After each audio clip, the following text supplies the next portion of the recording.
Pangea. Estimados amigos, bienvenidos a su programa Hablemos de Publicidad, transmitido por Pangea FM, la radio del futuro que se escucha hoy, un día muy especial, sábado, en el cual queremos agradecer a todos nuestros patrocinantes como son Creativity 305, Ideas to Support Your Brand, la gente de Humboldt International University, naveguemos juntos hacia el futuro, Pangea Academy y sus cursos de locución, actuación y cuatro venezolanos, el restaurante Los Roques, que queda en Doral, del cual es fanático nuestro estimado Eduardo Serrano, hoy sábado a quien hablemos de publicidad. Un agradecimiento especial a Randy Walls, a Edgar Paredes, a Tomás en los controles y a toda la gente que participa para que esto pueda ser hecho una realidad. Bienvenidos a Hablemos de Publicidad. Eduardo Sevilla, quien les habla, a sus enteras órdenes. Carlos. Muy buenos días, amigos. Feliz sábado. Bienvenidos sean hoy al programa de Hablemos de Publicidad. Hoy vamos a tener un programa muy especial con un invitado demócrata, venezolano, luchador y promotor de la democracia, el regreso a la democracia en nuestro país. Y también vamos a tener hoy, por mucho tiempo que se había ausentado, al gran Eduardo Serrano con nosotros. Bienvenido, Eduardo, ¿cómo estás? Gracias, hermano. Encantado. Saludos a todos, un placer. Encantado. Estimado Luis, igualmente, Luis, un placer para nosotros tenerte. Como el galán de la televisión en Venezuela. Bueno, dicho venezolano, bueno, esto es lo que queda.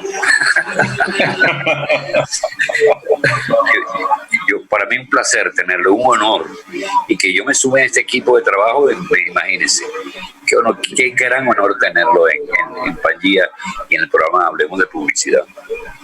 Por ahí le tengo una preguntita reservada, porque todos los venezolanos lo conocemos, sabemos de su larga trayectoria, bueno, no toda, porque su historia es muy grande, muy amplia. Todo su recorrido por el mundo, llevando de la mano la bandera del petróleo. Pero yo le voy a hacer una pregunta que yo sé que usted no me la va a poder responder. Adelante, pero ¿sabes qué? Te invito a que nos tuteemos porque estamos muy abusados en edad. Gracias, Luis. Por favor, te recuerdo con muchísimo afecto y los triunfos que tuviste durante tantos años en Venezuela. Muchísimas gracias. Para mí, bueno, agradecido a Dios, al público, a mis compañeros de trabajo, a la crítica, porque yo creo que si algo tiene uno que hacer es ser agradecido de todo lo que recibe. Esas palabras las recibo con mucho respeto y doy gracias a Dios. Mi pregunta es un poco desordenada. Yo sé que ellos le tienen unas preguntas más profesionales. Es un poquito desordenada y tal vez hasta torpe. La pregunta es, ¿cómo se hace para destruir una industria petrolera que llegó al lugar que ustedes la llevaron? ¿Cómo, desde el punto de vista científico, matemático, filosófico, teórico, cómo se hace para destruir? Porque usted sabe cómo construir el futuro de una empresa petrolera. Pero estoy seguro que nunca en la universidad le enseñaron cómo destruirla. Y esa es mi pregunta. ¿Cómo se hace? Yo diría, en vez de decir en una compañía, el caso concreto de Venezuela, porque Venezuela tenía una larga trayectoria petrolera cuando en el año 1960 y pico se consolidó PDVSA. Cuando PDVSA nace derivada de las compañías multinacionales que estaban operando.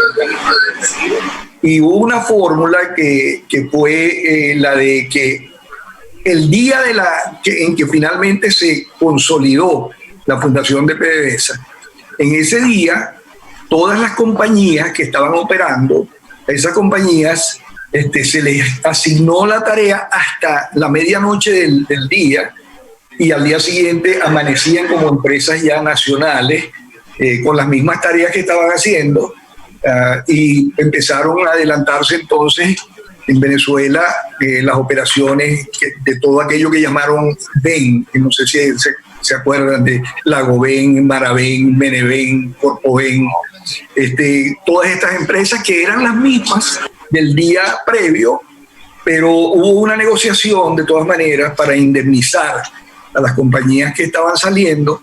Por cierto que se pusieron a trabajar con unos conceptos en donde le consideraron a la gente a la gente que se iba como la indemnización, pero al mismo tiempo le pidieron ayuda en dos frentes, uno en la parte de tecnología y el otro en la parte de actividades concretas en el campo. Yo nunca estuve de acuerdo, yo estaba en ese momento en una posición mucho más baja y yo nunca estuve de acuerdo con eso, porque si las compañías se iban a ir, que se fueran y no que estuviéramos pagando un dinero que no tenía ningún propósito, sino solamente el de aquellas compañías se hubieran ido y no estuvieran reclamándole a Venezuela. Ese es el punto de partida de todo.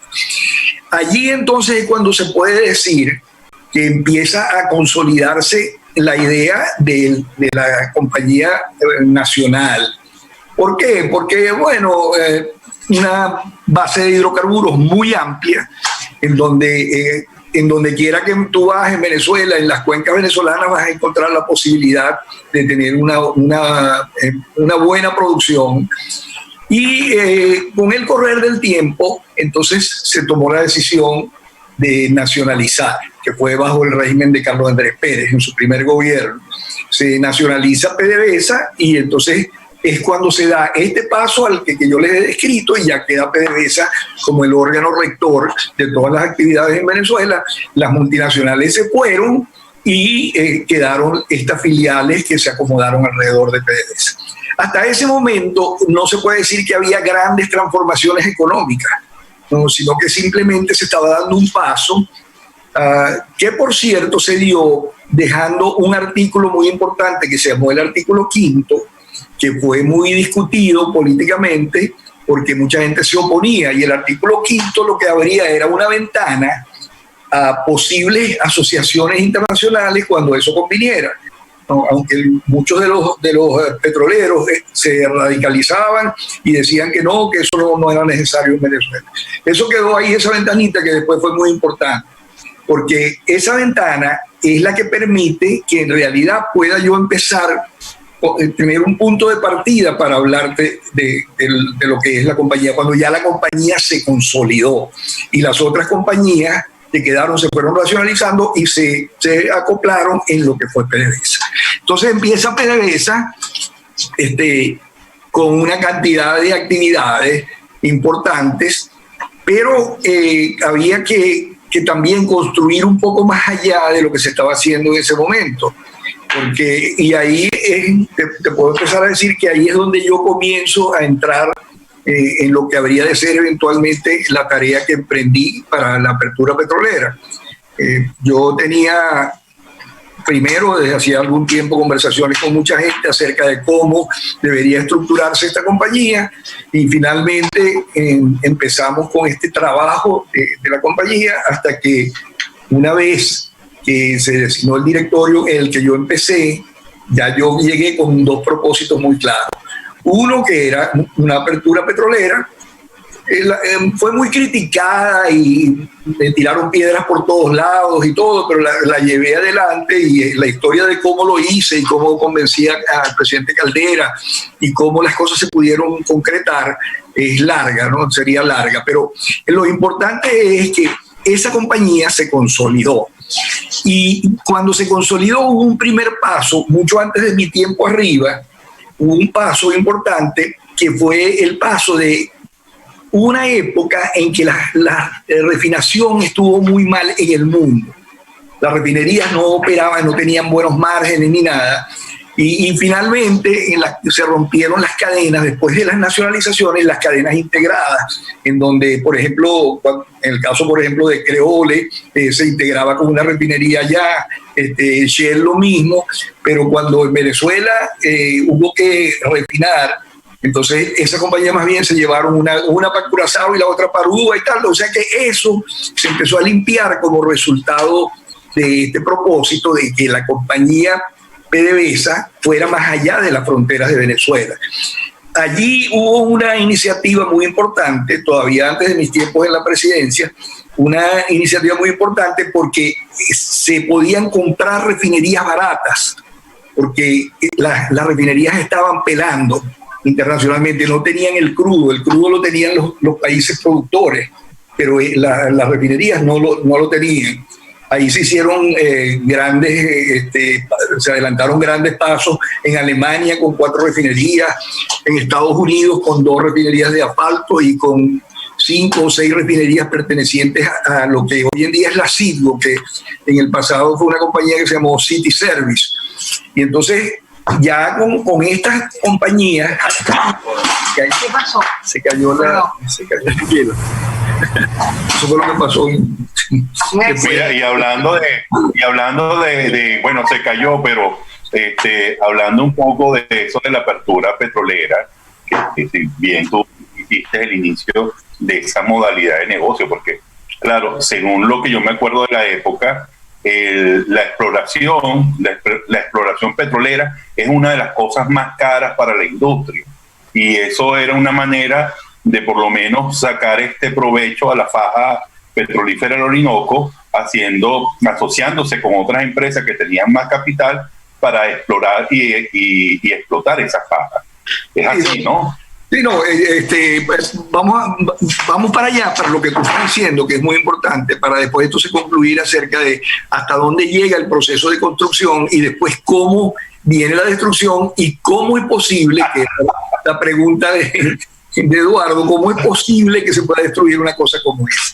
Pero ¿cómo mataron la gallina de los huevos de oro? Sí, lo que fue cierto, que la lucha por la apertura tuvo mucho que ver con que había unas posiciones de políticos que giraban alrededor del gobierno, que eran gente muy agresiva en contra de lo que pudiera ser foráneo en lo que era la estructura de la cuestión petrolera en Venezuela.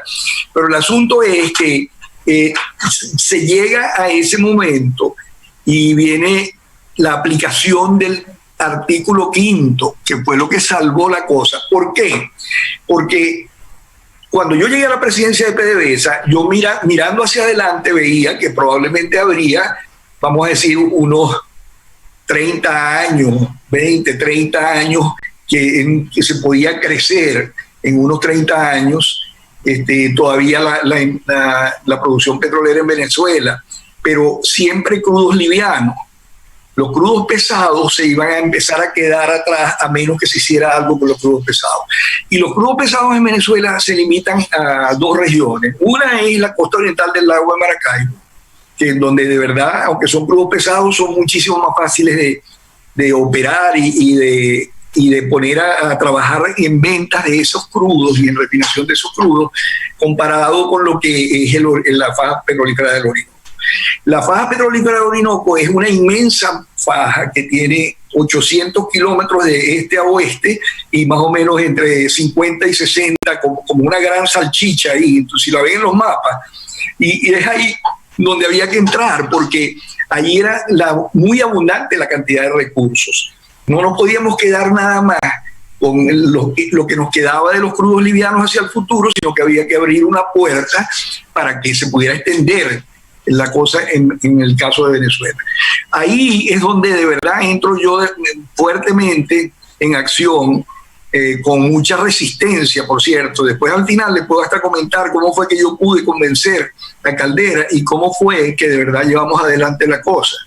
Porque la cosa era cuesta arriba. Yo había participado en muchas conversaciones con Celestino Armas, no sé si se acuerdan de él, que fue un ministro muy profesional y que murió más bien tempranamente, que él también tenía esa perspectiva y yo hablé muchísimo con él acerca de lo que sería la apertura. Me acuerdo, por cierto, cuando yo hablaba mucho con el doctor Julio Sosa, y entonces Julio Sosa, que hablaba así, me dijo un día: mira, Luis, yo yo quiero avisarte que yo fui una de las personas que más objetó el artículo 5. Y yo le dije, bueno, doctor Sosa, gracias a Dios que no tuvo éxito, porque si no, sí estaríamos jodidos aquí.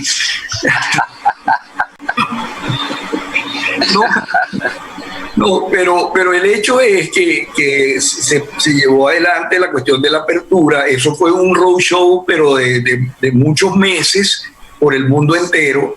Y le puedo adelantar desde aquí, podemos hablar de más detalles, pero que yo llevé a Venezuela $50.000 millones. Esos $50.000 millones fueron los que permitieron que se instalaran, que se hiciera toda la infraestructura, porque La Faja era un gigante dormido allá a casi 300 kilómetros de la costa. Había que poner la infraestructura. La primera, el transporte de crudo. Un crudo pesado de La Faja requiere diluentes o calentamiento, o ambas cosas. De tal manera que se invitó a las compañías. Llegaron las dos primeras compañías que llegaron, fueron la Conoco, que invirtió $4.000 millones, y después llegó la Total, la francesa, que invirtió $7.000 millones. Allí empezamos a construir toda la infraestructura, de las tuberías y tal, el patio de tanque, las refinerías que son de verdad unos coquizadores, son unas torres de calentamiento muy, muy intenso para poder procesar ese crudo. No, ahí queda mucho coque, que es si han ido por ahí por el oriente del país habrán visto las toneladas de coque que se han ido acumulando sin ningún propósito, porque nadie en la administración desde que llegó Chávez se ocupó de eso. Pero bueno, el hecho es que entonces sí, ya entramos en otro mundo. Y tuvimos además la oportunidad de integrar a la compañía, porque ya estaban las refinerías que se habían comprado en tiempos anteriores, que se los describí, y ya entonces pudimos hacer una cantidad de negocios. Ampliar lo que se tenía en la CIDGO, las refinerías en la costa del Golfo, había refinerías de asfalto para las épocas de asfalto. Hicimos un convenio muy importante con EGES en una de las islas, en San Croix, en donde se instaló un coquizador que nos costó como unos $500 millones, y ellos pusieron toda la parte porque había que convertir ese crudo. Entonces, bueno, por ahí van las cosas. La lucha, bueno, hay una cosa que quiero decir, que no hablé de las compañías y todo lo demás, pero hubo una iniciativa que fue que la tenía yo muy inspectore, que era la creación del CIED, el Centro de Investigación, Educación y Desarrollo. ¿Por qué? Porque logramos comprar un edificio que estaba abandonado a medio construir en Caracas, por ahí cerca de... ¿De dónde? La Trinidad.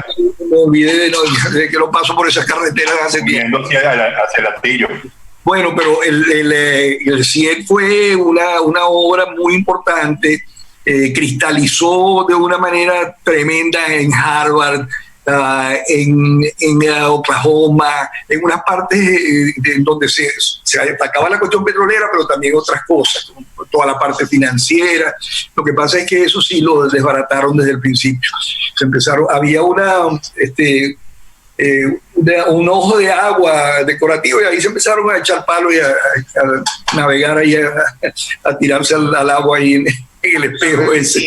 Bueno, entonces llegamos al punto en el cual ya teníamos una compañía consolidada, con canales internacionales, produciendo 350.000 barriles por día, la compañía con alianzas por todos lados.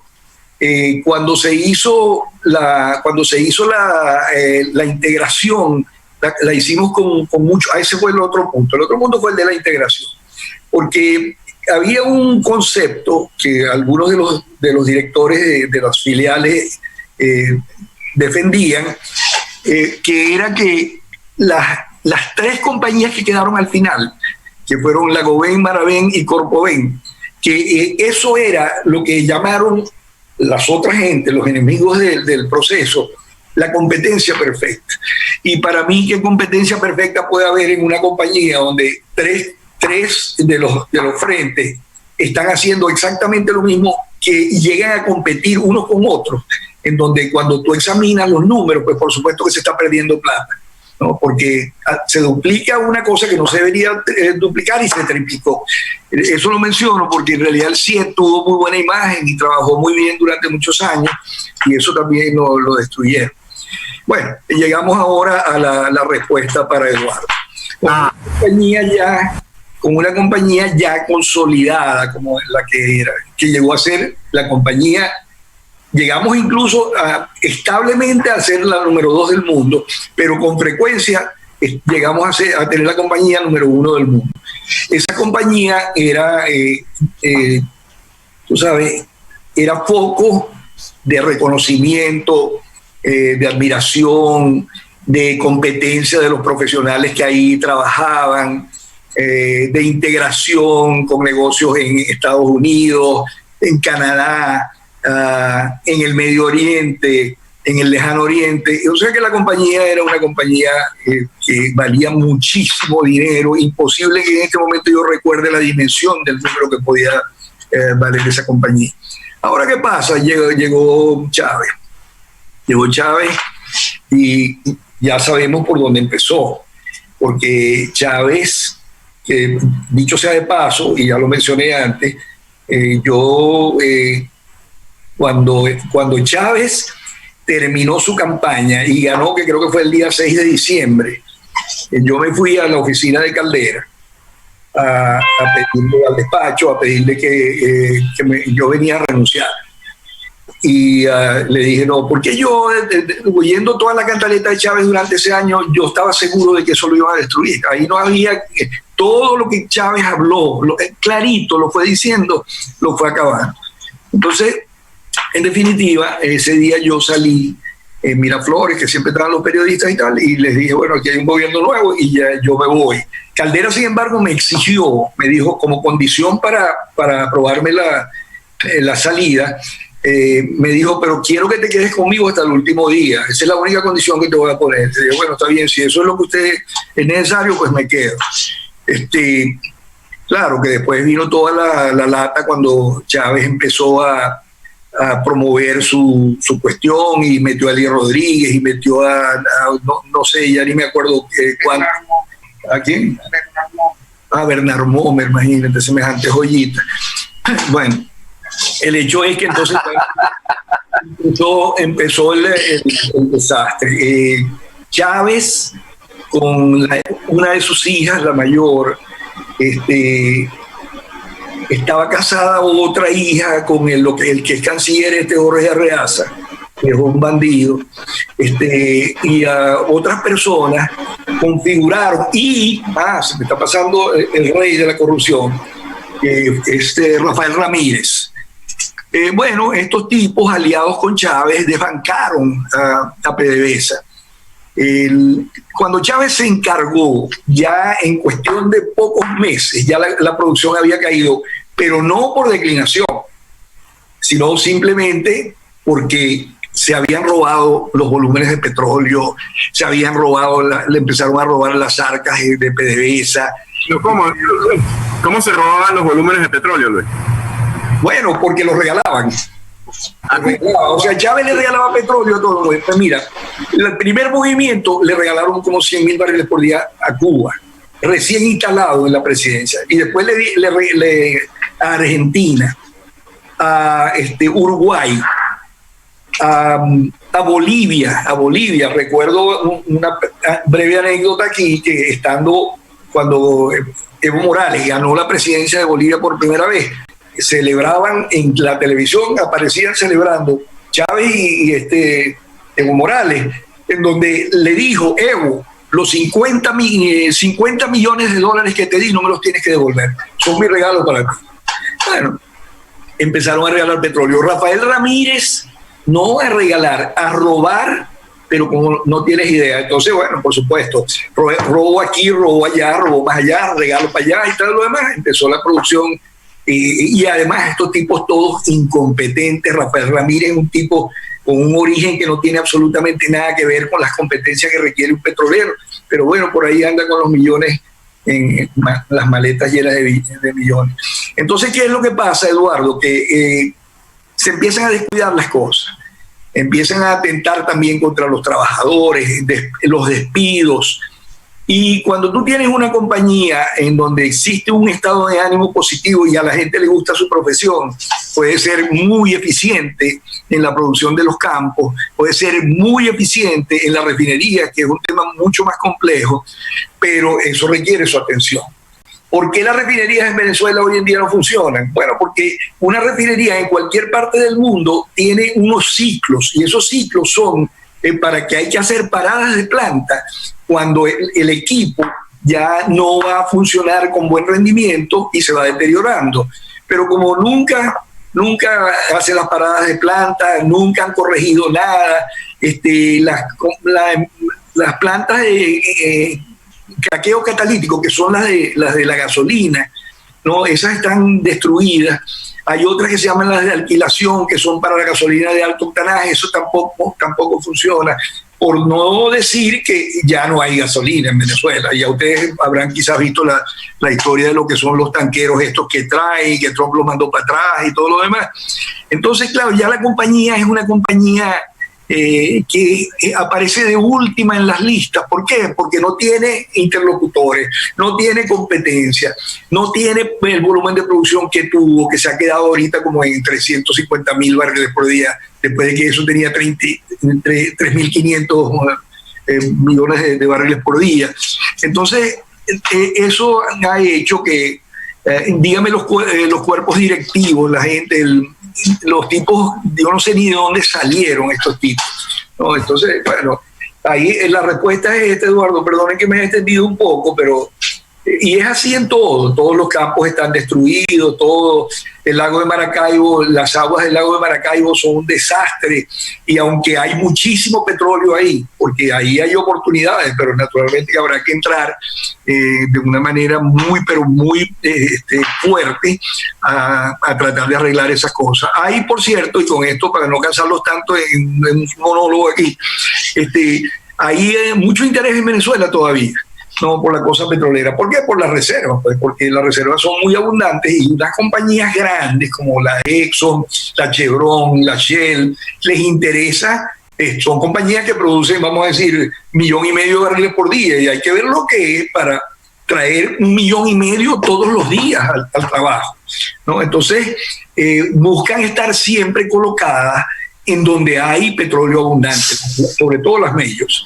Y eso es lo que estamos viendo, que están en stand-by, a ver, donde Venezuela, por supuesto, está olvidada, pero de todas maneras, he tenido contactos con gente que está adelantando esfuerzos para levantar dinero y para estar para el día primero, que es como lo llaman, si llegan a cambiar las cosas. Va a ser muy difícil, se requeriría muchísimo dinero, y ese dinero en Venezuela no está por ningún lado. Entonces va a haber que buscar, hacer un roadshow, buscar compañías que estén interesadas. Yo sé de varias que están interesadas, y después una de las cosas que es la pregunta siempre que se hace cuando uno va a un roadshow es, bueno, ¿y quién va a manejar esto, no? Y entonces con eso pues les dejo esta primera cápsula, y perdonen que me haya extendido tanto en esto.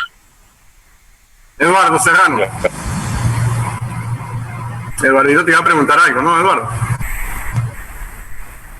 Se quedó congelado. Se quedó. Mira, se quedó congelado, Eduardo. Vamos a esperar que salga de freezer para la pregunta de él. Mira, y una pregunta, Luis.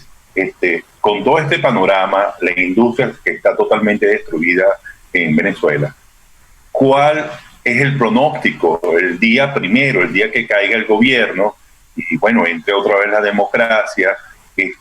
¿Cuáles son los planes? ¿Se puede recuperar la industria o tenemos que recurrir a privatizarla otra vez para capitalizarla y poder sacar la industria petrolera a flote? He participado en una cantidad de reuniones que se están adelantando. Hay algunas a las que no he ido, pero ha habido algunas en que sí me han convocado para hablar de ese punto del que tú estás hablando.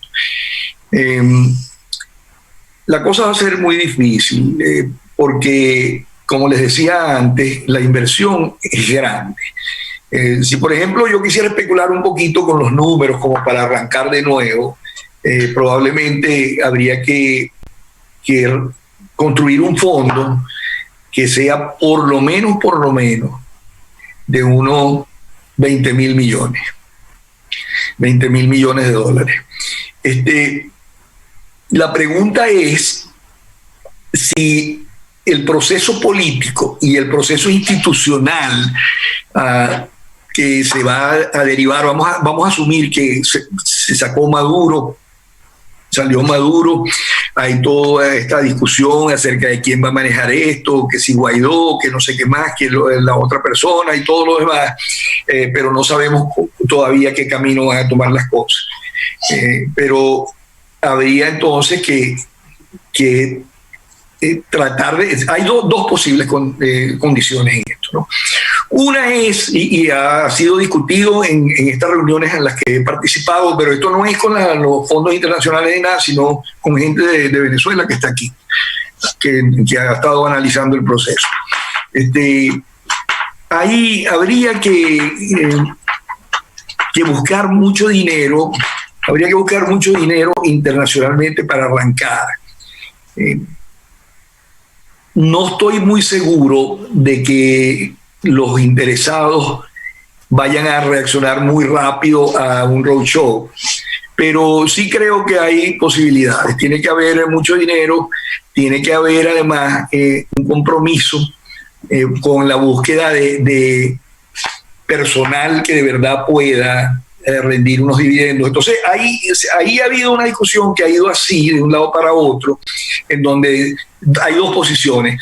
¿Qué se va a hacer?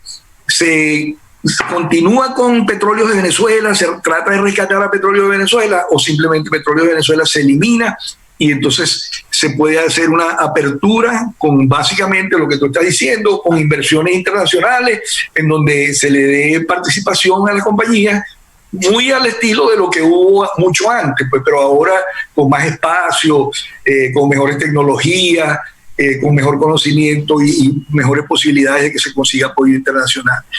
Entonces, en esa lucha entre dos posiciones todavía no hay claridad. Las dos se han examinado en detalle.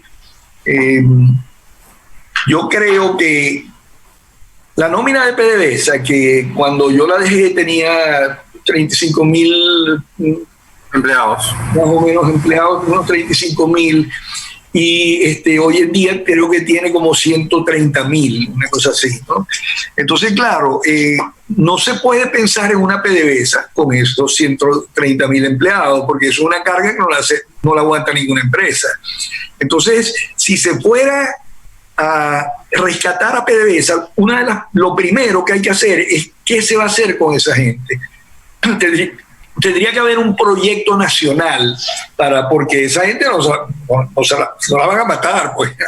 Ahí no van a matar a nadie, eso es imposible, ¿no? Esa gente tendría que ser colocada en alguna ente de tipo social y de reacomodo por parte del Estado venezolano, porque si no, PDVSA no va a funcionar. La posibilidad entonces... además, educar a la gente y además educar a los de PDVSA, porque los de PDVSA hay la mediocridad por todos lados. Entonces, perdón, sí, hay gente, un pointer que me están dando por aquí. Bueno. La autoridad.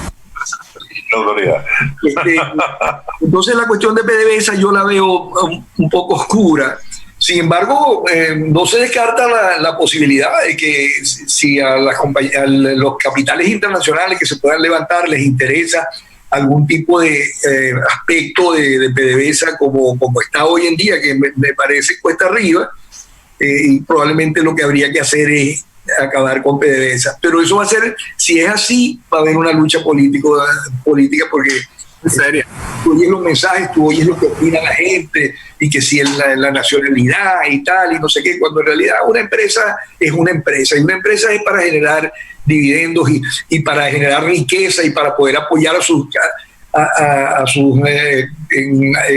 personas, a las personas que están trabajando ahí, a las familias de Venezuela y todo lo demás, que era como era.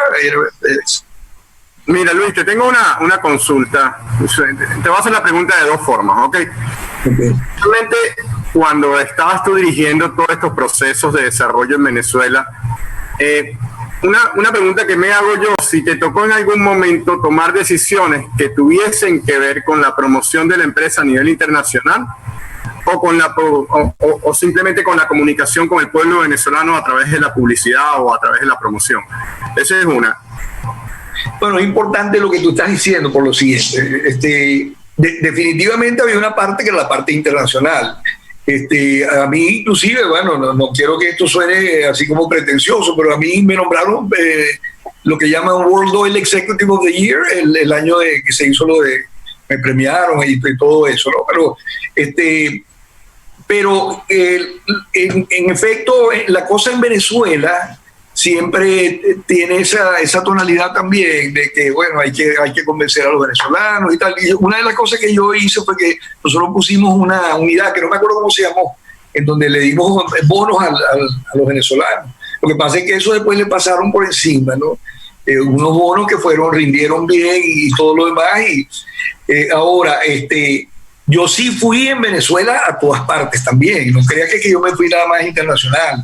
Yo iba a Puerto La Cruz, hacíamos las cosas por ahí en el litoral, todas las sesiones, invitando a la gente, hablando con los sindicatos, con la CTV y todo lo demás, como ¿quién era el presidente de la CTV?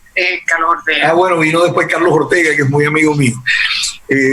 Todo en Venezuela se hizo el trabajo completo y hubo mucha resistencia.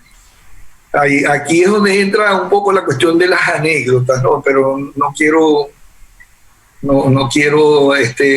cansarlos con una cantidad de cosas. Pero para responder tu pregunta, yo estaba activo en Venezuela todo el tiempo, pero sí tuve que viajar mucho, tengo que decirlo, porque fuimos a todas partes del mundo. Pero te tocó tomar decisiones con respecto a cómo promover PDVSA interna o externamente. Llegaron a haber comités donde se estudiase cuál era la estrategia promocional que se iba a tener sobre alguna de las decisiones que ustedes estaban tomando en ese momento, o simplemente eso no te correspondía a ti dentro de tu área de desempeño.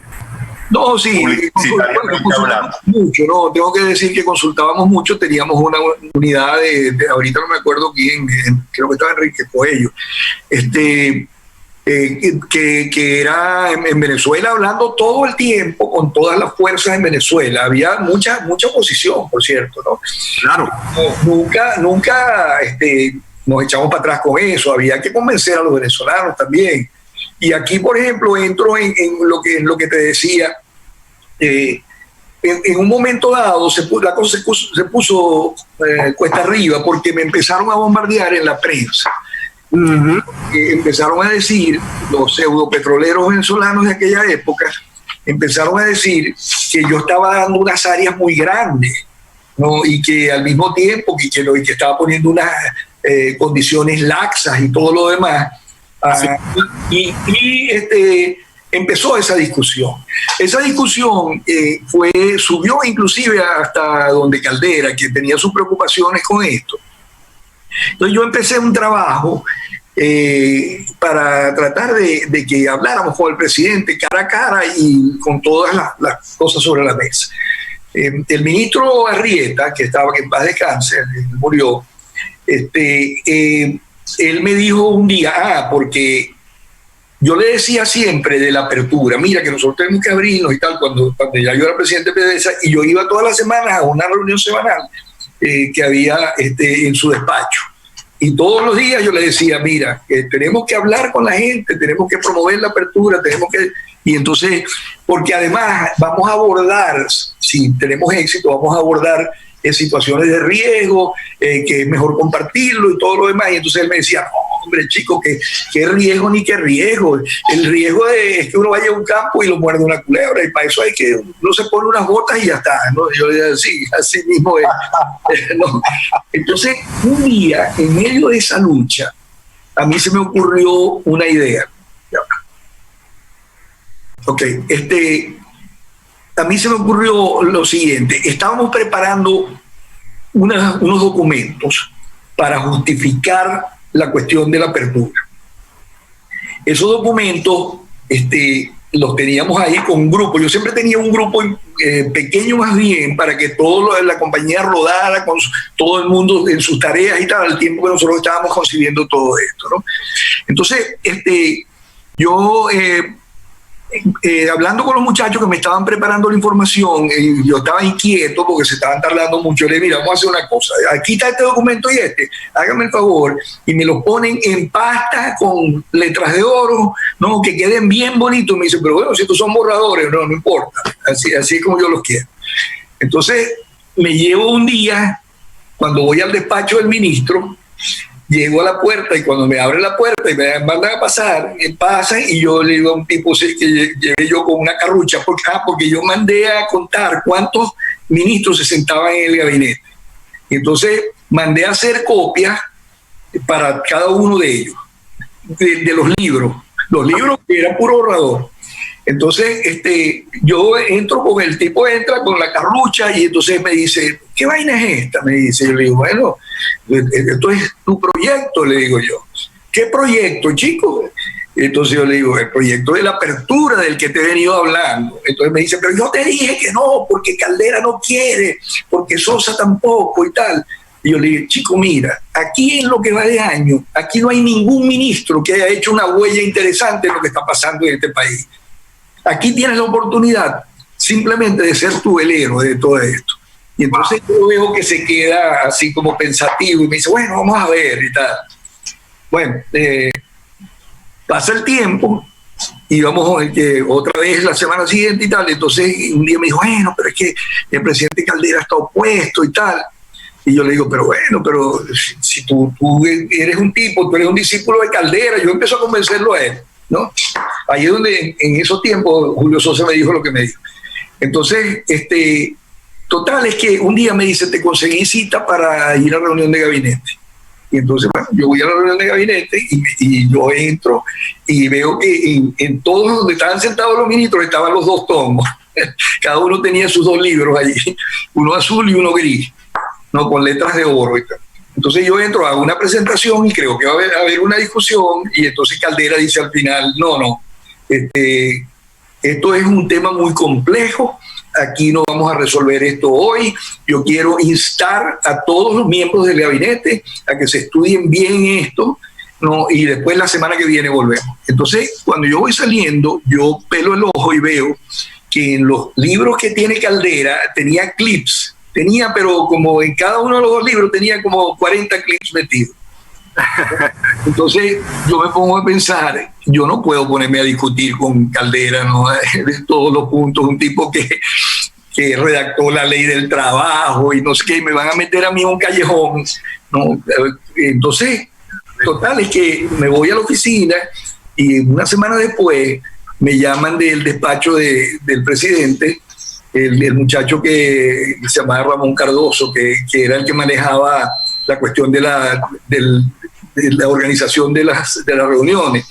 Entonces me llama y me dice, no, mire que el presidente Caldera, porque me invitaron ya me habían invitado a eso que les conté antes, ¿no? Que el presidente Caldera quiere una reunión privada con un grupo más reducido en la Casona el próximo sábado. Y entonces yo me pongo a pensar, no, yo tengo que hacer algo distinto, porque esto no, y había muchos de los ministros que estaban opuestos, por cierto. No venías, Luis, de la política, no tenías experiencia política, porque el cargo que representabas era un cargo, aparte de empresarial, era político, tenías que ver con todo lo que estaba sucediendo en el país en aquel momento. O sea, yo nunca fui un político, ¿no? Sino básicamente un profesional de la ingeniería, pero eso es un torbellino, eso te envuelve, ¿no? Entonces, si vas a resolver esto, lo otro, en el proceso político siempre hay complejidades y hay toques y todo lo demás. Pero bueno, volviendo a esto, porque de verdad esto fue crucial. Yo llamo a un amigo mío que era con quien yo trabajé durante años, yo como ingeniero y él como geólogo, que se llama Tito Boesi, que como son profesionales que se quedan es donde están, no tenían posición alta, pero sí era un tipo, y además pintor del Ávila, eran así unos cuadros bellísimos y tal. Entonces a mí se me ocurre una cosa y yo lo llamo y él se sorprende cuando yo lo llamo. Y entonces le digo, mira, yo necesito pedirte un favor. Entonces, ¿cómo no? Que caramba, que te y tal. Entonces yo le digo, yo le explico. Yo quiero que tú me prepares a mí como una especie de pintura, un cuadro, en donde vamos a poner toletes diferentes, cómo fue el descubrimiento del petróleo en el lago de Maracaibo, cuál era la tecnología del momento, cuál era la profundidad de los pozos, cuáles eran los costos. Después más acá, cuando vinieron los anticlinales del sur del lago, y así tú sabes, como poner como en un mosaico cómo progresaba y cuánto costaba aquí un pozo que antes costó menos y tal. Ese tipo, es que hasta que eso es lo que yo quiero. Entonces me dice, ¿pero para cuándo lo quiere? Y yo le digo, no, para hoy, le digo yo. Y me dice, ¿pero cómo para hoy? Y entonces yo le digo, no, para hoy tiene que ser, porque yo tengo que estar el sábado en Miraflores con lo que te estoy pidiendo. Entonces él me dice, bueno, está bien, yo me voy a poner a trabajar. Y le digo, bueno, yo estoy aquí en la oficina, espera. Entonces, como 3-4 horas después me llama y me dice, mira, aquí ya empecé con el trabajo, pero tengo mucha hambre, me dice. Y yo le digo, no, bueno, no importa, cuando termine te vienes para acá y aquí te damos comida, no te preocupes. Entonces llega Tito Boesi y me pone eso ahí y yo te juro, ahí yo dije, no, esto es una verdadera obra de arte. Llega el sábado, vamos unos cuantos ministros, no todos, pero unos cuantos ministros, y voy yo, y va el ministro Arrieta también, y yo me llevo mi rollo aquí, yo no lo había compartido con nadie. Entonces Caldera habla y dice, caramba, que estamos ante una situación aquí difícil, que tengo que tomar una decisión y yo quiero que volvamos a ver todo, a ver y tal. Entonces él me dice, se dirige a mí y me dice, Luis. Entonces yo le digo, no, presidente, el ministro, por favor. El ministro era muy delicado en eso. Ajá. Entonces, sí, total es que el ministro echa su cuento. Y entonces Caldera me vuelve a pasar la palabra a mí.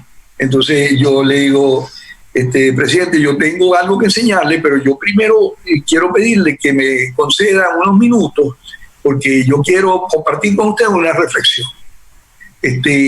Yo considero que el patriotismo no se trata solamente del incendio en el corazón, sino que uno tiene que estar seguro de qué está haciendo en favor del patriotismo, porque a mí en esos días me estaban echando muchas piedras en la calle, en los periódicos y tal, porque las personas que me están agrediendo a mí por la prensa, yo no dudo de su patriotismo, ¿no? Porque, bueno, es gente que a lo mejor son muy patriotas y todo lo demás, pero lo que sí le puedo asegurar es que están equivocados. Entonces, yo le digo, pero quiero enseñarle una cosa. Entonces me dice, tráela para acá. Ese salón tiene una mesa que es anchísima. O sea que para venir de acá para donde está el presidente, había que dar como una vuelta por allá. Y cuando yo voy por allá y saco el papel y lo abro, le ponen ahí unos ceniceros y una cosa y tal, se para Caldera, me paro yo, se para la gente y todo el mundo, y yo empiezo a explicar la cosa. Y cuando yo estoy explicando la cosa, estoy viendo a Caldera y yo digo, me parecía que se estaba disgustando. Y entonces, pero no era que se estaba disgustando conmigo, era que se estaba disgustando por el reclamo que le había hecho a sus ministros y que no habían estudiado ni se habían aprendido la vaina. Entonces, él mismo agarró el rollo, me lo entregó y me dijo, lleva esto al Consejo de Ministros el miércoles. Yo fui solo ese día y salió Ramón, este muchacho, Ramón, el que era secretario, y me dice, mire, él le manda a decir al presidente que eso está aprobado, que se vaya tranquilo. Se aprobó la en ese momento, con tanto esfuerzo, ¿cómo te sentiste? Bueno, excelente, porque de ahí en adelante sí es verdad que empezamos a disparar para adelante. Así es que... Y entre los retos más importantes cuando hiciste la apertura, que te tuviste que reunir con una cantidad de empresas importantísimas a nivel internacional, ¿cómo veían a Petróleos de Venezuela, que no era la empresa que estaba construida por ti, sino que era una empresa que estaba prácticamente paralizada? ¿Cómo vieron a esa empresa en tus manos? ¿Qué reacción tuvo la empresa petrolera extranjera?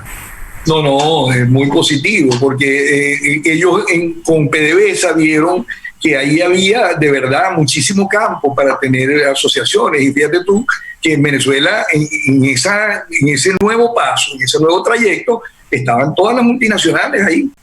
Estaba la Conoco, estaba la Total, estaba la GES, estaba ¿Qué es la más fuerte en inversión? ¿Perdón? ¿Cuál de ellas fue la compañía extranjera que más dinero invirtió durante tu gestión? Yo diría que, vamos a decir, Shell no mucho. Chevron Chevron tiene 100 años en Venezuela.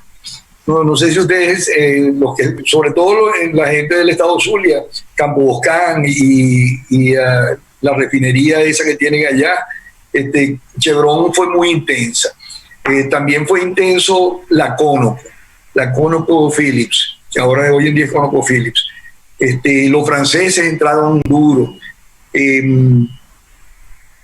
¿Móvil? ¿Sí? Móvil, sí, como no. Lunoto era el presidente en ese momento.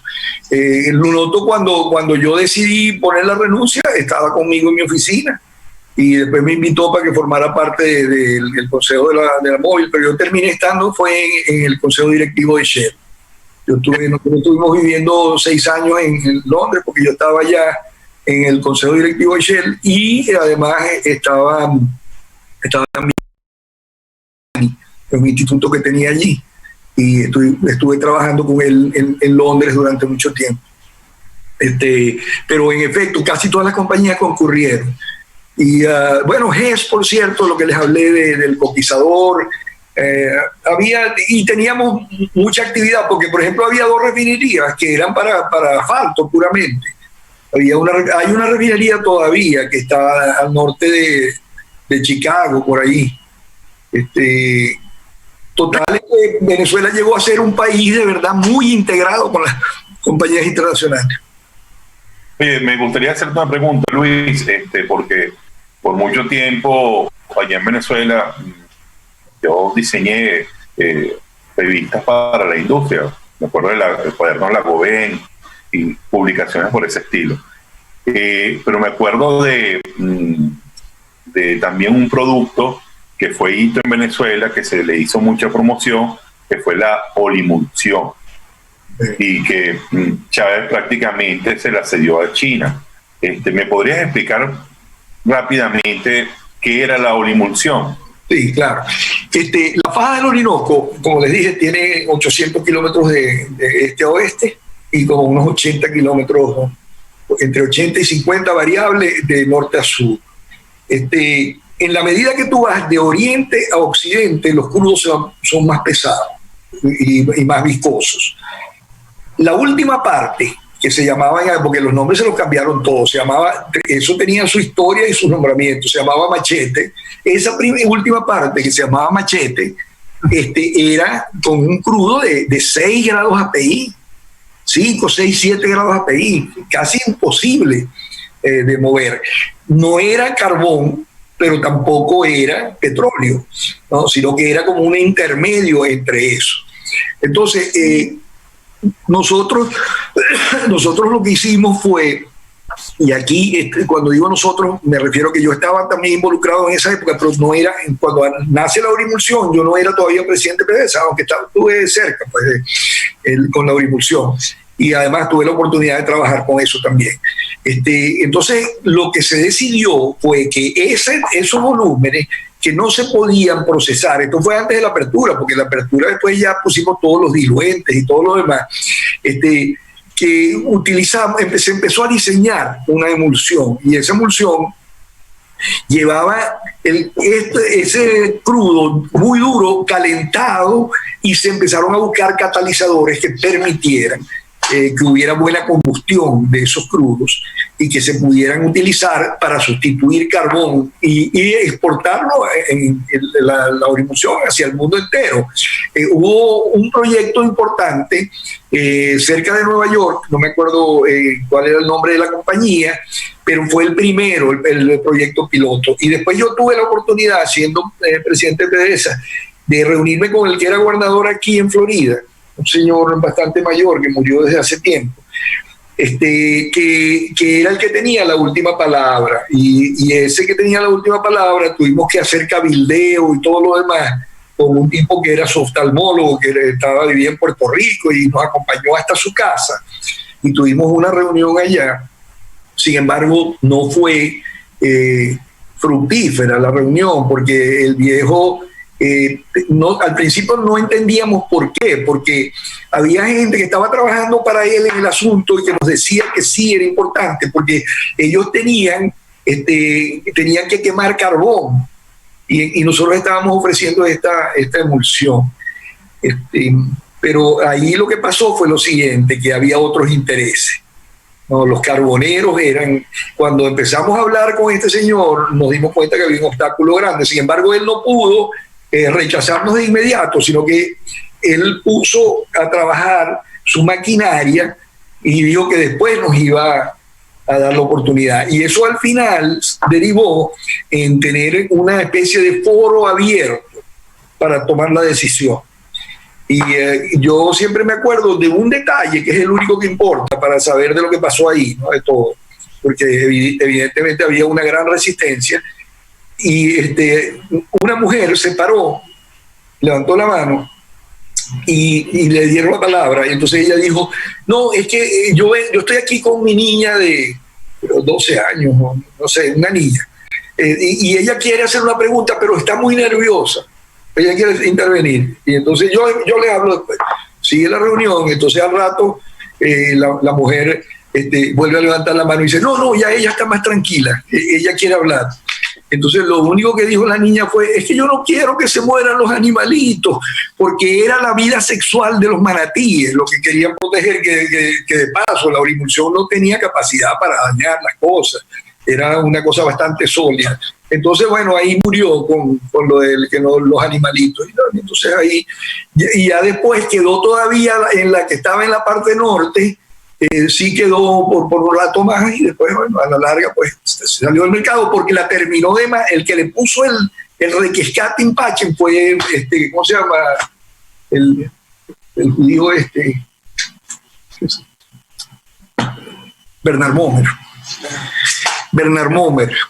Momer, enemigo acérrimo de todo lo que hicimos después que la historia de cómo me pidieron que lo pusiera ahí, cómo me pidieron que pusiera a Ali Rodríguez y tal.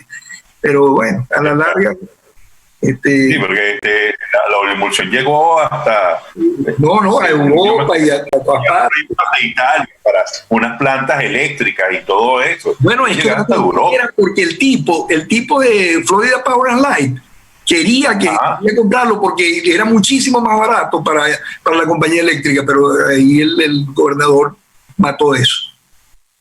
Por la industria carbonera, sí, los intereses de siempre. Y de paso tenían una cadena de restaurantes, también tenían otras cosas ahí que les interesaban. Así es que... Y en la cadena de restaurante freían manatíes.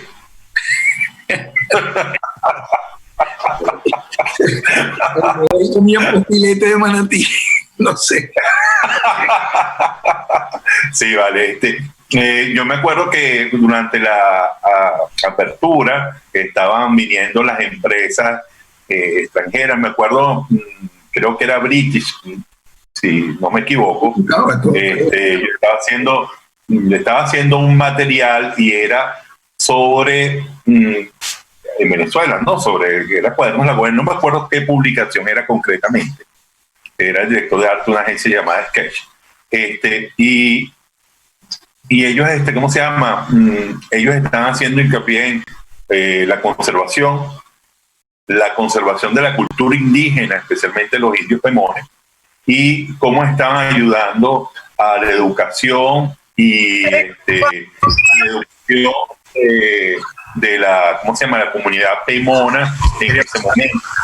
Cómo estaban tratando toda esa apertura petrolera, precisamente en la faja, de impactar positivamente en todos los niveles de la región del Orinoco, pues, a nivel cultural con los pemones y a nivel ambiental, pues, no dañando. Digo que todo eso se ha derrumbado. Sí, se derrumbó todo, eso se fue a nada. Lo que pasa es que, bueno, yo me fui, imagínate, cuando no me acuerdo exactamente. ¿El qué? 99. Yo sé, en el 99, pero total, es que... Y bueno, esto estoy hablando de eso del 94, por ahí. Sí, No, o sea, no, la parte de la urimulsión, bueno, sí, tuvo muchas ramificaciones, en efecto, y siempre, de paso, todos esos eran programas, esos que tú estás mencionando y otros eran programas de ayuda a las comunidades. La compañía tenía de verdad mucha vocación por ese tipo de cosas también. Te quería comentar que durante la bien llamada Operación Libertad, me llamaron varias personas, pero varios hunters de talento, de personal, y una de las cosas que estuvieron conversando conmigo era sobre el futuro de la industria petrolera, y que una vez cuando cayera este régimen, la industria petrolera iba a necesitar otra vez que todo ese talento que se fue, que huyó del país y que está trabajando en otras industrias, inclusive en otros negocios que nada tienen que ver con el petróleo, iba a tener que regresar. Y entonces estaban tratando de ver cómo capturarlos otra vez, ese talento que había huido del país, para que volviera a trabajar en la industria petrolera. Pero eso está un poco difícil el día de hoy, ¿no? Si mañana cae el gobierno, mañana cae Maduro. Probablemente ahí haya una mezcla de varios intereses o de varias preferencias, ¿no? Hay mucha gente que quiere regresar a Venezuela, pero hay mucha gente que dice, no, ya tú sabes, han pasado 20 y pico de años y mucha gente está en el otro lado del océano, trabajando para compañías en Europa, hay gente que está en Colombia, hay gente que está en Argentina. Entonces, bueno, el llamado de la patria pudiera darse, pero es un poco difícil determinar qué porcentaje de la gente que se fue está dispuesta a regresar. No sé, no estoy seguro. Tengo muchos amigos que trabajaron en PDVSA, que están trabajando en otros lugares. Yo mismo estoy metido en varias iniciativas en Texas, y tratando de echar para adelante algunos proyectos, porque aquí en Estados Unidos hay que reconocer que hay el mundo de la oportunidad, y con el conocimiento que mucha gente tiene. Yo tengo algunos amigos que están muy cercanos a mí y que estamos tratando de hacer algunas cosas aquí. Y te pregunto algo, el caso de Dubái con respecto a la administración que hubo en Venezuela.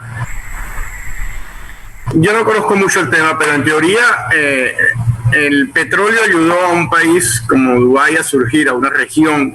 ¿Por qué en Venezuela no sucede esta experiencia? ¿Es por cuestiones políticas, por incapacidades? ¿Por qué? Bueno, lo que pasa es que Dubái tiene un socio, que son los otros árabes, que son los que de verdad son los dueños del billete. Sí, ¿cómo que se llama el otro? No, ni como te decía, no conozco mucho el tema, pero... son dos compañías que son gemelas. Y Dubái en un momento dado se fue a la bancarrota, la ciudad se fue a la bancarrota. Entonces la otra compañía, que por cierto tú vas por una carretera como, vamos a decir, 60 kilómetros de un pueblo al otro. Este otro pueblo que se llama... Abu Dhabi. Abu Dhabi. En Abu Dhabi, que yo he ido a dar conferencias allá durante bastante tiempo, estuve vinculado a un instituto que hay allá. Abu Dhabi es de verdad el capitalista mayor de todo lo que es el Medio Oriente, porque es cierto que Arabia Saudita es el más grande y la mayor producción, pero Arabia Saudita tiene muchos problemas, porque son 17.000 príncipes que tienen que complacer, entonces que son los dueños del patio, y tienen mucho petróleo, pero Dubái quebró y después fue rescatado por estos ingresos que trajo de la compañía gemela, y eso es lo que le dio la nueva fuerza a Dubái.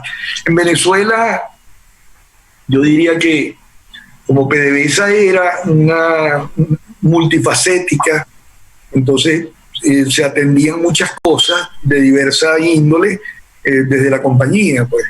¿No? Había muchos programas sociales, había influencia en la agricultura, había una cantidad de cosas que no es característico de las grandes multinacionales, pero como al fin y al cabo PDVSA era una empresa del Estado y por anexión de la gente, del pueblo venezolano, entonces se buscaron muchas cosas, ¿no? Más allá de lo que es el corazón mismo de la compañía.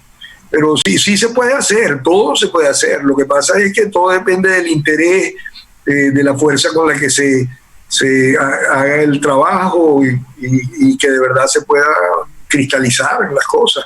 Venezuela era un país de grandes posibilidades y pudiera ser, es muy difícil de rescatar a Venezuela. Pero, sinceramente.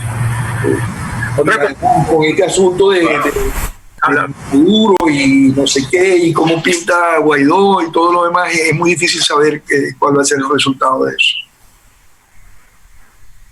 Eduardo. El Serrano. Eduardo. Ok. Disculpen, primero, bueno, debo confesar que me acabo de comportar como un chavista común y corriente. ¿Por qué? Porque yo llegué al teléfono y lo que hice fue quitarle todo lo que tenía en su batería. Y cuando, como dice la canción, todo llega a su final, mi batería llegó al final. Y entonces me generó problema con el internet. Lo cierto es que, como un chavista más, en ese procedimiento a mí me da una gran vergüenza. Ojalá que alguno de ellos salga diciendo, me da vergüenza lo que hemos hecho. Ahora bien, fíjate, hemos tenido una charla o una exposición muy amplia, muy completa de Luis Justi alrededor del tema petróleo.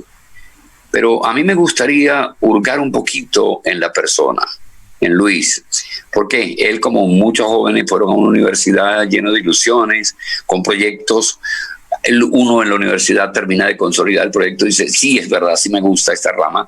A él le encantó lo que hizo, pasa a ejercerla, pasa a activar sus conocimientos, pasa y se suma a una empresa que él ve presencia, tiene en la mano, con triunfos, con logros, con fracasos, pero que era una gran empresa. Ahora, ese Luis, yo quería preguntarle a ese Luis humano, a ese Luis papá, no sé si abuelo ya, pero papá, hermano, hijo, cuando se mira al espejo, ¿a qué me refiero? Todos los seres humanos tenemos un proyecto, una idea, un sueño, tú, yo, todos. Tu sueño era seguir adelante con el tema petrolero en Venezuela y lograr para ella lo mejor. Ese sueño se ve truncado. ¿Por qué? Bueno, porque llegaron estos zánganos, ¿verdad? ¿Cómo se siente Luis humano frente no a su fracaso, porque no es el tuyo, sino al fracaso de lo que fue tu gran ilusión, tu gran proyecto? Te pusiste al servicio de una gran empresa, hiciste lo que tenías que hacer y de repente 4 zánganos acabaron con tu sueño. ¿Cómo se siente el ser humano en este momento? Indignado, triste, decepcionado, etcétera. Me gustaría oír al ser humano. Sí. Bueno, definitivamente, claro, uno se va adaptando después, ¿no? Yo siempre lo que quise fue vivir en Venezuela y yo estaba trabajando en Venezuela y mi familia está en Venezuela y tú sabes, somos venezolanos, pero en el caso mío yo prácticamente fui un perseguido porque se desató en el Congreso una discusión promovida por algunos imbéciles de mi tierra de Achica, del Zulia, un tipo que se llama Rodrigo Cabezas, que pedía que de paso, por Rodrigo Cabezas, yo concluí que no por tener más cabezas se es más inteligente, porque se llama Rodrigo Cabezas y es más bruto que el carajo. Entonces, de inteligencia no se va a morir. Bueno, yo prácticamente tuve que salir. Y de hecho en el mes de diciembre yo hice un viaje a Washington porque me convocaron y allá me ofrecieron mi primer cargo aquí en los Estados Unidos.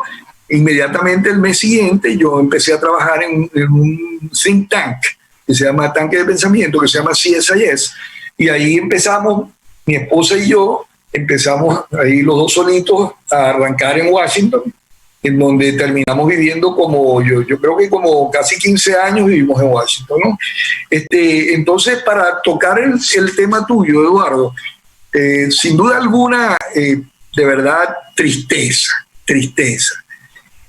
Frustración ninguna, de verdad, francamente, porque, bueno, yo hice lo que tenía que hacer y creo que dejé por ahí una obra para que quedara para la posteridad. Bueno, no sabíamos que la iban a destruir, pero de tal manera que, y al mismo tiempo, estamos hablando de hace 20 y pico de años ya. Entonces, cuando yo llegué, una de las cosas que pasó conmigo es que de verdad hubo una cantidad de contratos que se me ofrecieron. Trabajé en varias compañías, lo que les estoy diciendo del jeque Yamani, estuve en el directorio del grupo Shell, ¿no? Y yo de paso había trabajado en la Shell, yo empecé en la Shell, en Lagunilla, porque en Lagunilla estaba la Shell y la Creole estaba en Tijuana y por ahí cerca de Cabimas y tal. Entonces, el hecho es que yo tenía que simplemente echar para adelante. Mi familia, mis hijos y todo lo demás en Maracaibo, algunos ya se vinieron, otros todavía están allá, y siempre es una preocupación profunda porque ya yo no viajo a Venezuela. Nosotros no viajamos a Venezuela porque hemos mantenido eso de que nos anuncian que tengo riesgo en volver. Entonces, no frustración, como te digo, pero sí tristeza. Y además, que hay una cosa que quizás ni siquiera la quiero recorrer mucho, pero yo diría que también mucha gente que trabajó en el sector petrolero durante mi tiempo, no necesariamente ha visto con buenos ojos lo que hicimos. Con frecuencia tuve que enfrentar algún sarraceno por ahí que tenga algún resentimiento. Me ha pasado, he tenido problemas con gente que trabajó en PDVSA conmigo. Conmigo no te voy a decir uña y carne, pero sí que trabajaron en PDVSA. Y que, bueno, simplemente se convierten en enemigos gratuitos. Sí, segunda cosa, entonces, es la indiferencia, porque yo, y me alegro mucho de estar conversando con ustedes, que son gente inteligente, son gente preparada y al mismo tiempo de buenos sentimientos y todo lo demás, pero no todos los venezolanos que andan por aquí son así. Claro. Entonces, respondiéndote, Eduardo, tristeza por mi país, tristeza por el desastre en que han convertido la industria petrolera, pero al mismo tiempo, tú sabes, la vida te presenta con que hay que seguir caminando, porque, bueno, hay que trabajar, hay que ganarse, sobre todo en este país, que en este país hay que echarle pichón para ganarse la plata y todo lo demás, ¿no? Hoy en día yo trabajo prácticamente solo, aunque estoy en una directiva de una compañía, pero al mismo tiempo presto servicios de análisis y todo lo demás, y estamos también con algunos retos que pudieran ofrecer alguna oportunidad. Pero sí, tristeza y sobre todo por lo que está pasando en mi país. Y además que se murió mi papá y yo no pude estar, y que hay cosas como esas, que de verdad uno sueña con que uno siempre puede volver a su país, y yo francamente pienso en este momento que no tengo ninguna cabida allá. Lo que sí puedo, si yo puedo, yo quisiera ver una recuperación de Venezuela en realidad. Y si me lo preguntan mucho, ¿no? Si usted pues lo llaman y tal, yo en general mi respuesta es siempre positiva, que estaría dispuesto ahí, porque duele mucho lo que está pasando allá, y sobre todo la pobre gente que está en Venezuela. Usaste la palabra. Lo que sufrimos todos los venezolanos en la diáspora. Sí, no podemos regresar a nuestro país y hacer que nos gustaría hacer algo más concreto para solventar esta situación. Sí, que por cierto estaba viendo los números que me los presentó mi esposa aquí. A ver. Bueno, imagínate, el salario mínimo son $4,6 mensuales y la cesta básica $317,62. ¿Cómo come la gente? Imagínate tú. Bueno, una locura. Mira, yo digo que, bueno, Luis acaba de utilizar la palabra sueño, que está triste. No es que me sumo al grupo de los pesimistas. En 3 palabras, el ensueño, está el sueño también, que, mira, es factible, es real. Bueno, yo soy de los que se suma a que la Venezuela, que está inmediatamente a punto de cambiar, ojalá sea mañana, cuenta con un mano maravilloso, pero también es una Venezuela que ha heredado demasiada sinvergüenzura, tramposería, quítate tu papel en ella, toda esa basura de pensamiento. Eso me atrevo a sentir de manera irresponsable, lo sé, que la Venezuela del futuro que nosotros soñamos no es más que una utopía. ¿Estaré equivocado? No, yo creo que estás muy atinado. Yo lo que pasa es que siempre dejo como una ventanita porque tengo muchos familiares allá, tengo hijas, tengo nietos allá. Entonces siempre que ojalá yo prefiero los que nos quedan allá, yo prefiero que se puedan venir. Algunos no se han podido venir, pero estoy de acuerdo contigo. Yo creo que hay un deterioro brutal en Venezuela, prácticamente en todas las actividades, ¿no? El descuido, además, la delincuencia, las muertes, la gente muriéndose de hambre, los hospitales. Es una cosa terrible. De tal manera que ahí estoy totalmente en sintonía contigo. Yo dudo mucho que estas cosas se vayan a arreglar. Bueno, de verdad, Eduardo, Carlos, Luis Justi, ha sido para nosotros un orgullo tenerte en el programa y tener esta conversación donde la gente también conozca tu punto de vista, conozca qué hiciste, cómo piensas, y nosotros que te conocemos sabemos que eres una persona correcta, que fuiste un ejemplo para mucha gente como nosotros, los que estábamos detrás de ti, siguiendo a esa PDVSA, siguiendo ese desarrollo que vivimos y sintiendo que nuestra industria, a pesar de que nosotros no éramos empleados de PDVSA, era el orgullo, era la bandera, era un significado nacional. Y para todos, sé que es para Eduardo, que era actor en ese momento, nosotros que estábamos en las universidades, siempre fue algo muy particular. Y el nombre de Luis Justi, que para ti, yo sé que seguramente te lo han dicho antes, significa petróleo, significa desarrollo, significa buena gestión, significa que Venezuela pudo tener una empresa número 1, número 2 o número 3, pero que era un número que estaba entre las mejores del mundo. Y para mí siempre fue un orgullo y obviamente para mí mucho más tenerte hoy en el programa Hablemos de Publicidad, pero el tiempo conspira en estos programas y ya ha llegado la hora de que Eduardo, Carlos y Luis se despidan para yo cerrar con todo gusto esta cita del día de hoy. Bueno, una última palabra de mi parte. Los quiero mucho, los aprecio. Sé que han estado trabajando por Venezuela, son pero claros exponentes de la calidad de lo que es Venezuela, pero no hoy en día, pues, sino de los que construimos a Venezuela, perdón, en mi caso a PDVSA, pero sin duda alguna es pero muy apreciado este encuentro con ustedes y estoy a la orden, por cierto. De aquí yo no voy para ningún lado, a menos que sea que de verdad podamos ir a Venezuela. Bueno, muchas gracias, muchachos, por todo. Encantado de saludarlos. Gracias, Luis. A la orden por aquí. Carlos.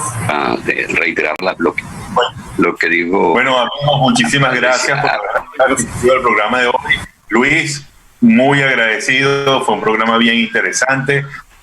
Gracias por acompañarnos el día de hoy.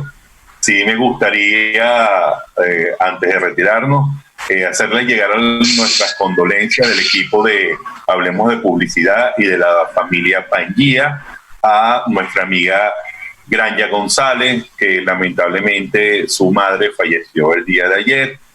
Granja ha sido parte del equipo de Pangía, del equipo de locutores, y bueno, Granja, nuestras condolencias, y bueno, en estos momentos. Ok, amigos, feliz sábado. Recuerden que este programa se retransmite el domingo a las 12 del mediodía. Están invitados a los que no llegaron a tiempo a escucharlos. También está en YouTube y también lo pueden ver otra vez en Facebook Live. Serrano. Eduardo. Gracias, muchachos, que les vaya muy bien. Muy bien. Cuídense mucho, porque Aquí el Luis, un honor, un placer contar con tu presencia.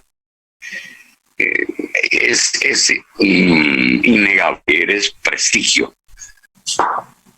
Y bueno, no todas las profesiones dan de nivel, y tú tener prestigio. gracias, Como la relación con la política fue enorme. Tuviste que pelear con un